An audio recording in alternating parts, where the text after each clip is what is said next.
Kantor Kesyah Bandaran dan Otoritas Pelabuhan Kelas 3 Manado melakukan uji petik atau inspeksi menyeluruh terhadap angkutan laut. Kegiatan ini merupakan bagian dari persiapan menjelang perayaan Natal dan Tahun Baru 2026. Uji petik ini sangat penting untuk memastikan seluruh alat kelengkapan keselamatan di atas kapal berfungsi optimal. Dalam rangka meningkatkan keamanan dan keselamatan penumpang menjelang musim libur Natal 2025 dan Tahun Baru 2026, pejabat pemeriksa keselamatan kapal atau Marine Inspector KSOP Kelas 3 Manado menggelar uji petik. Inspeksi menyeluruh ini dilakukan terhadap alat keselamatan dan dokumen kapal di Pelabuhan Manado. Tim Marine Inspector memeriksa secara detail berbagai kelengkapan, mulai dari jaket pelampung, alat pemadam kebakaran, kondisi mesin kapal, sistem komunikasi dan navigasi, hingga kelengkapan dokumen kapal.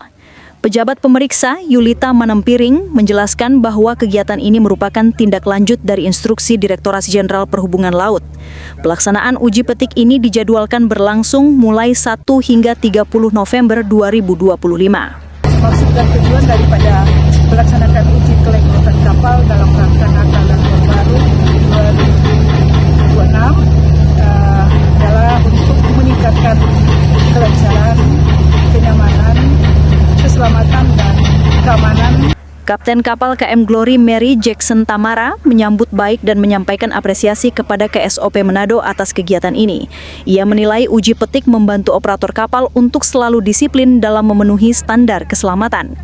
Sangat mengapresiasi atas kegiatan uji petik yang telah dilakukan oleh pihak KSOP Manado, yang dimana telah mengecek segala alat keselamatan kapal.